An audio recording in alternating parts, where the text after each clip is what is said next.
قرآن کی پیشین گوئیاں کتنی پوری ہو چکی قرآن میں موجود ہے.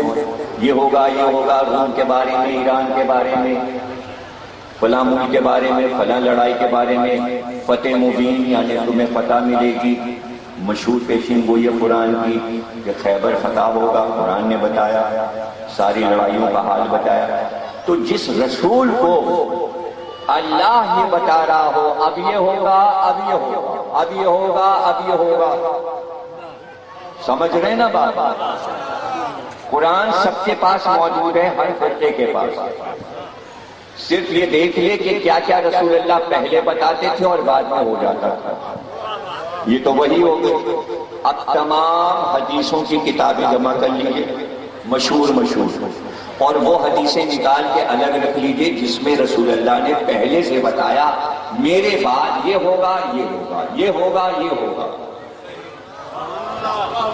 کتنی حدیثیں مشہور ہیں اگر میں سنانا شروع کروں، جس میں وہ حدیثیں الگ ہیں جو شیعہ اور سنی دونوں کے ہاں مقبول ہیں. اس لیے کہ جو بخاری میں ہے سمجھ لیجیے وہ دنیا میں ہے، پورے دنیا اسلام میں ہے. مثلا بخاری میں ہے. ایک آپ کو واقعہ سنا دوں، اگر سارے سنانے لگے تو موضوع بدل جائے گا. موضوع کچھ اور ہے، مجھے جانا کہیں اور ہے، لیکن یہ تو سب مثالوں میں تمہید میں سنا رہا ہوں. اب آپ ڈھونڈیں گے کیسے جو چیز میں سنانے جا رہا ہوں. اگر بخاری پڑھنے بیٹھے آپ تو آپ کہیں گے کیا معلوم کہاں بتا دی بات. 3 جلدیں اتنی موٹی موٹی، بلکہ 6 ہیں، 6 کی 3 بن گئی ہیں. یہ ایسی اپنی طرف سے تو نہیں کہہ رہے، نہیں، میں ایسی چیز بتاؤں گا کہ وہیں آپ کو ملے گی. دیکھیے صحیح بخاری میں نماز، روزہ، حج، زکوٰۃ سب کے چیپٹر الگ ہیں. ایک باب بنایا ہے امام بخاری نے مسجد. کیا بنایا ہے؟ مسجد. مسجد بنانے کا ثواب ایک ہو گئی ہے جی. اب مسجد کے اندر ہی یہ سب کچھ آتا جائے گا. مسجد ڈھونڈ لیجیے آپ کو مل جائے گا. پھر اس کے بعد ہے مسجد بناتے ہوئے، مسجد بناتے ہوئے سر کی مٹی جھاڑنے کا ثواب. بس یہی والی ہیڈنگ جو ہے اس میں یہ حدیث مل جائے گی جو میں سنانے جا رہا ہوں. کوئی مشکل نہیں ہے، نہ صفحہ نمبر کی ضرورت ہے نہ جلد کی ضرورت ہے. بس فہرست میں دیکھ لیجیے گا، سر کی مٹی جھاڑنا مسجد بنانے میں، اسی میں یہ حدیث مل جائے گی. اب وہ حدیث کیا ہے سنیے. جب مدینے آ گئے رسول اللہ تو آپ نے فرمایا مسجد بنے گی. کعبہ چھوڑ کے آئے ہیں تو کعبے کی شبیہ ایک مسجد بناؤ جس میں سب لوگ نماز پڑھیں گے. مسجد بننے لگی تو طے ہوا کہ کچھ اینٹیں بنا لی جائیں مٹی سے دیواروں کے لیے، اور چھت کے لیے یہ کیا جائے کہ کھجور کے پتوں کی چھت ہو جائے گی. پہلے کھجور کے بڑے بڑے تنے بلیاں لگا کے اس کے اوپر پتے لگا کے چھت بن جائے گی. یہ سب کچھ طے ہو گیا. اس میں چندہ ہوا تھا اور اس چندے سے یہ سارا سامان خریدا گیا تھا. اب مزدور تو آج کل کے جیسے تو تھے نہیں پنجاب اور سندھ کے کہ بھائی آپ کو راج مستری بھی مل جائے گا اور مزدور مل جائے گا، پیسے دیجیے. سب مسلمانوں کو خود کرنا تھا، اصحاب کو ہی کرنا تھا، وہی مزدور تھے. تو رسول اللہ خود بھی اینٹیں اٹھانے لگے تو مولا علی بھی اینٹیں اٹھانے لگے اور دیوار پلاسٹر سے بنانے لگے. مٹی کا گارا لگا کے اینٹیں رکھنے لگے. اب 4 اینٹیں 5 اینٹیں سب لا رہے ہیں. پتہ نہیں آپ نے مکان بنتے دیکھا ہے کہ نہیں دیکھا. پہلے تو سر پہ مزدور اینٹیں لاتے تھے، پھر ٹرالی آ گئی، ٹرالی میں بھر کے. اب ٹرالی کی ضرورت نہیں، اب تو مشین سب کر رہی ہوتی ہے. ہیبت ناک مشین ہوتی ہے، پورا دیو کا جیسا ایک ہاتھ ہوتا ہے، وہ اینٹیں بھی اٹھا لیتی ہے، وہ گارا بھی اٹھا لیتی ہے. مشین میں گارا چل رہا ہوتا ہے، سب الیکٹرک سے چل رہا ہوتا ہے. بلکہ اب تو بنی بنائی دیواریں بھی مل جاتی ہیں، بنے بنائے پل بھی مل جاتے ہیں، اٹھایا اور رکھ دیا، کھمبے بھی مل گئے، کھمبے رکھے، اس پہ چھت رکھ دی، سڑک بنا دی، پل تیار۔ اب تو ہر چیز بنے، پورا مکان بنا ہوا مل جائے گا، چھت بھی بنی مل جائے گی، دیواریں لے آئیے، کھڑی کیجیے، چھت اٹھائیے، کرین سے رکھ دیجیے، مکان تیار۔ پہلے تو کئی مہینے لگتے تھے، کئی برس لگتے تھے۔ تو اب ظاہر ہے اینٹیں اٹھا کے سب لوگ لا رہے ہیں۔ اب دیکھا یہ گیا کہ عمار یاسر بہت سی اینٹیں اٹھا کے لا رہے ہیں۔ اس کی وجہ کیا ہے؟ وہ اپنے حصے کی 4 اینٹیں اٹھاتے تھے، ادھر سے آئے کہ عمار 2 ہماری بھی لیتے جاؤ، تیسرا ادھر 2 ہماری بھی لیتے جاؤ، تو سر تک ان کے کاندھے تک سب ان کے لاتے تھے، سر پہ بھی ان کے، کندھے پہ بھی ان کے، ہاتھ میں بھی دامن بھی لیے چلے آ رہے ہیں اور تھر تھر کانپ رہے ہیں، اتنا بوجھ۔ تو اب جب سب لادنے لگے اور خود بیٹھ کے ادھر کونے میں سب باتیں کرتے تھے، اپنی اینٹیں عمار کے ہاتھ بھجوانا شروع کر دیا۔ یہ میں نہیں کہہ رہا، یہ صحیح بخاری کہہ رہا۔ ہاں بتا تو چکا کہاں ملے گی حدیث، وہیں دیکھیے گا، وہیں دیکھیے گا۔ تو عمار رونے لگے، اینٹوں کی بوجھ سے رونے لگے، آنکھ میں آنسو آ گئے۔ اب جو آئے اینٹیں لے کے تو دیکھا رو رہے ہیں۔ رسول اللہ نے کام چھوڑا، ساری اینٹیں عمار کے سر سے اتار کے رکھی، اور اس کے بعد مسائل میں ٹوپی اتاروں گا، مثال کے لیے اتاری، رسول اللہ نے عمار کا سر جھاڑنا شروع کیا، ایسے ایسے ایسے دونوں ہاتھ مٹی جھاڑی۔ اب ذرا عمار کے آنسو تھمے۔ اب جب جھاڑ رہے تھے ایسے ایسے مٹی، تو کہتے جاتے ہیں عمار کیوں روتا ہے؟ ارے تجھ کو تو گروہ باغی قتل کرے گا، تو گروہ باغی کے ہاتھ سے قتل ہوگا۔ کیونکہ ایک تو وہ رو رہے ہیں اور اس پر موت کی خبر، اور کوئی اچھی سی خبر دے دیتے، پتہ چلا سب سے اچھی خبر بھی ہے۔ لیجیے عمار خوش ہو گئے، وہ رونا دھونا ان کا ختم ہو گیا۔ رسول اللہ نے ایک پیشین گوئی کر دی۔ صحیح بخاری میں یہ حدیث شامل ہے، سر کی مٹی جھاڑنے کا ثواب۔ کاش ہیڈنگ لگاتے گروہ باغیہ، یہ ہیڈنگ کیوں نہیں لگائی؟ نہیں، مسجد بنانا، یہ بھی تو کسی نے رسول اللہ سے نہیں پوچھا کہ مسجد بنانے میں گروہ باغیہ کا ذکر کہاں سے آ گیا۔ اب وہ تو پھر باتیں ہیں کہ کرتے جائے تو پوری تقریر اسی پہ ہو جائے گی، اسی حدیث پہ، اس پہ تقریر نہیں کرنی، ہمیں اور آگے بڑھنا۔ پیشین گوئی کی رسول اللہ نے۔ اجا سب کو حدیث یاد ہو گئی۔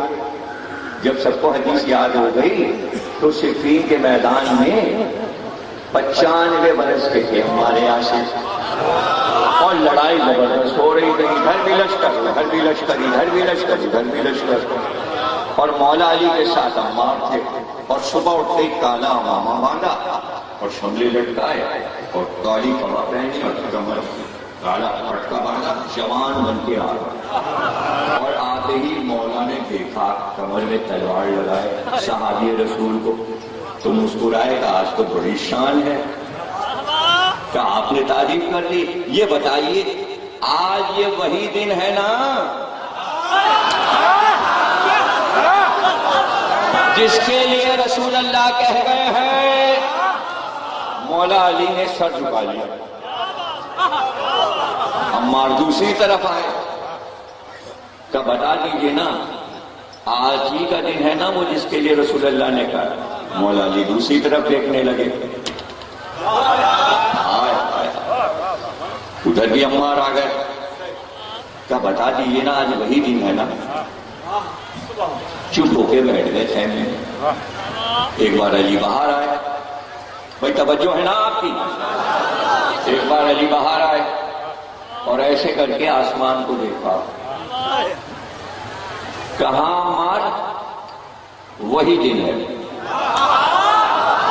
یعنی علی ساتھ بھی بتانا چاہتے تھے، جب تک ساتھ نہ آ جائے وقت تب تک ہاں نہیں کی، کہاں وہی وقت ہے، اور عمار کو گھوڑے پہ بٹھا دیا اور وہ چلے گئے، اور وہاں پہنچ کر جو عمار یاسر کو علی نے علم دیا تھا، بیچ میدان میں جا کے وہ علم گوڑ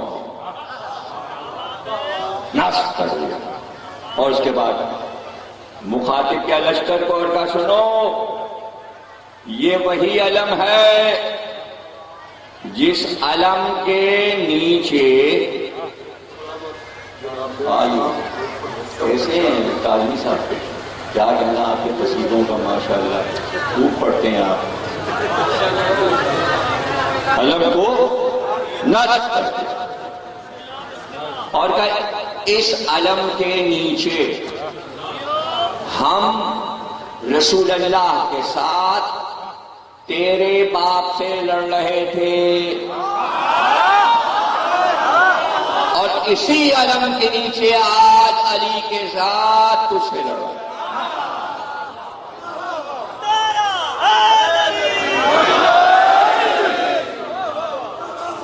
اور تھوڑی دیر کے بعد عمار یاسر شہید ہو گئے، زخمی حالت میں مولا کے خیمے میں لائے گئے۔ اب جب آپ شام جائیں تو زیارت کر کے جب آپ رقہ جائیں گے، رقہ فرات کے کنارے، رقہ شہر، تو پہلے راستے میں عمار کا بہت بڑا روضہ ملے گا، اسی میں آبائے سے کرنی بھی 3 حضرات کی قبریں وہاں ہیں، اور وہ ایران میں بہت زبردست روضہ بنایا۔ جب پہلی بار بنا اور قبر تازہ بنی تو اسی سال آ گیا تھا 2001 میں، تو قبر کھلی ہوئی، اس کے اوپر ایک چادر ڈال دی گئی تھی، تو اس کو ہٹا کے آپ گیلی مٹی دیکھ سکتے تھے تازی۔ تو میں نے عمار کی زیارت اس وقت کی کہ قبر تازہ جیسے ابھی بنی، اور خوشبو آ رہی تھی، خوشبو آ رہی تھی، عمار کی خوشبو آ رہی تھی، رسول اللہ سے وفا کی خوشبو آ رہی تھی، علی سے وفا کی خوشبو آ رہی تھی۔ وفا کی خوشبو یہ الگ ہے، گل وفا بالکل الگ ہوتی۔ تو فوراً مولا علی نے کہا کہ دودھ میں آدھا دودھ اور اس میں آدھا پانی ملا کے لو، زخمی ہے عمار۔ پیالہ عمار کو دیا گیا پینے کے لیے، عمار نے 2 گھونٹ پیے اور پھر مولا علی کو دیکھا اور کہا مجھ سے کہا تھا رسول اللہ نے عمار تیری آخری غذا دودھ میں ملا ہوا پانی پلایا جائے گا۔ پیشین گوئی میں پیشین گوئی، پیشین گوئی میں پیشین گوئی، ہو کے رہا نا، ہو کے رہا نا۔ اب ہوئی ہے تقریر، 45 منٹ دیے گئے، تقریر کیسے ہوگی مجھے نہیں پتا، تو یہ کریں گے کہ آدھی اب کی کریں گے اور آدھی آئندہ سے، یہی ہو سکتا ہے، یا آدھی ڈی جی خان میں کریں، آدھی یہاں کریں گے، مجھے یہ پتہ نہیں سب لوگ ڈی جی خان آئے نہیں، کیسے تو منگوائی لیجیے گا باہر، دوسرے کیس وہاں سن لیجیے گا، یا کمپیوٹر پہ دیکھ لیجیے گا، یوٹیوب پر کہیں سے ملا لیجیے گا۔ شہید ہو گئے عمار۔ اب بخاری کی روشنی میں بتانا یہ تھا کہ جو کہا تھا وہ ہوا کہ نہیں ہوا۔ ایسی میں آپ کو 5000 حدیثیں رسول اللہ کی ابھی بیٹھے بیٹھے سنا سکتا ہوں، پہلے کہا بعد میں ہوا، پہلے کہا بعد میں ہوا، یہاں بیٹھے بیٹھے۔ اب جیسے ہی خبر پھیلی عمار شہید ہو گئے تو عمر یاس کا بیٹا پکارتا پھرا، ارے سنا عمار مارے گئے، اپنے ہی لشکر میں پکار رہا ہے، نوجوان تھا، ارے سنا عمار مارے گئے، رسول اللہ نے کہا تھا گروہ باغیاں مارے گا، کیا ہم لوگ باغیاں ہیں؟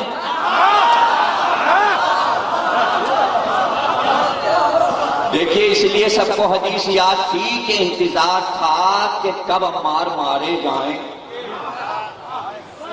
اتنا مشہور کیا مسلمانوں نے اس حدیث کو، کاش اگر پہلے سے انہیں پتا ہوتا باغی کون لوگ ہوں گے تو حدیث چھپا دیتے۔ صحیح بخاری ہے اور صحیح مسلم اور صحیح ستہ کی ساری کتابوں میں حدیث موجود ہے. حدیث غائب نہیں کی جا سکتی، اس لیے کا ربط ملانا مشکل ہے. تو اب کیا ہو؟ انہوں نے کہا ارے بھائی بغاوت ہو جائے گی، یہ کیا ہوا؟ رسول اللہ کی حدیث تو سچی ہے. ارے کچھ کرو بھائی کچھ کرو، یہ اپنے بیٹے کو تو سمجھاؤ یہ کیا کر رہا ہے. ان کا بھائی اس کو حدیث یاد ہے، وہ سنا رہا تھا. سبھی کو یاد ہے، ادھر والوں کو بھی ادھر والوں کو بھی. کچھ حدیثیں ایسی ہوتی جو ادھر والوں کو بھی یاد ہوتی ہیں اور ادھر والوں کو کیا کہیں. تو ایسا ہی معاملہ تھا. ان کا بھائی کچھ کرو، اس کا جواب دو. ان کا کھڑے ہوئے وہ جو بیٹا پکارا تو اس کے ابا کھڑے ہوئے اور کہنے لگے بھائی عمار کو ہم لوگوں نے نہیں مارا، عمار کے قاتل علی ہیں. نہ علی لے کے آتے بوڑھے صحابی کو اور نہ وہ مارا جاتا. چونکہ لائے اس لیے علی مجرم ہے. معاذ اللہ. یہ اب بھی ہوتا ہے. آپ ہی نے مار دیا، آپ ہی نے بلایا، آپ ہی نے مار دیا، آپ یہ کرتے ہیں، آپ وہ کرتے ہیں، آپ یہ کرتے ہیں، آپ وہ. بات کو پلٹنا، لیکن ہر چیز کا جواب ہوتا ہے بھائی. منطقی بات الگ ہے، غیر منطقی بات الگ ہے، اس کا جواب الگ ہوتا ہے. پتا ہوتا ہے بولنے والے کو ہم جھوٹ بول رہے ہیں، لیکن جھوٹ فخر سے بولا جاتا ہے. اس کو پتا ہے ہم جھوٹ بول رہے ہیں مگر وہ بول رہا ہے. تھوڑی سی ہنسی بھی چھپا رہا ہے اور جھوٹ بولے جا رہا ہے. جھوٹ بولنے کا ایک طریقہ ہوتا ہے اور سچ بولنے کا طریقہ بالکل الگ ہوتا ہے. سچے کو پہچان لیجیے، جھوٹے کو بھی پہچان لیجیے. اور آپ کے لیے کیا مشکل ہے، آپ آرام سے معاشرے میں جھوٹے کو بھی پہچان لیتے، سچے کو بھی لفظوں سے پہچان لیتے. جھوٹا ہے وہ گیا جائے منہ پہ نہ کہ جھوٹ بول رہا ہے. جیسے اس نے پیٹ کو جھوٹا ہے منہ پہ نہ کہا تو پیٹ پیچھے کا مگر کہا تو جھوٹے کو سچا کوئی نہیں کہتا. ان کا علی نے قتل کر دیا. علی تک بھی بات پہنچی تو مولا وہ کہہ رہے ہیں آپ لائے تھے اس لیے وہ مارے گئے. تو آپ نے قاتل کا خوب حمزہ کو جنگ احد میں رسول اللہ لے کر آئے. اگر نہ لاتے تو حمزہ نہ شہید ہوتے. رسول اللہ نے حمزہ کو شہید کروا دیا.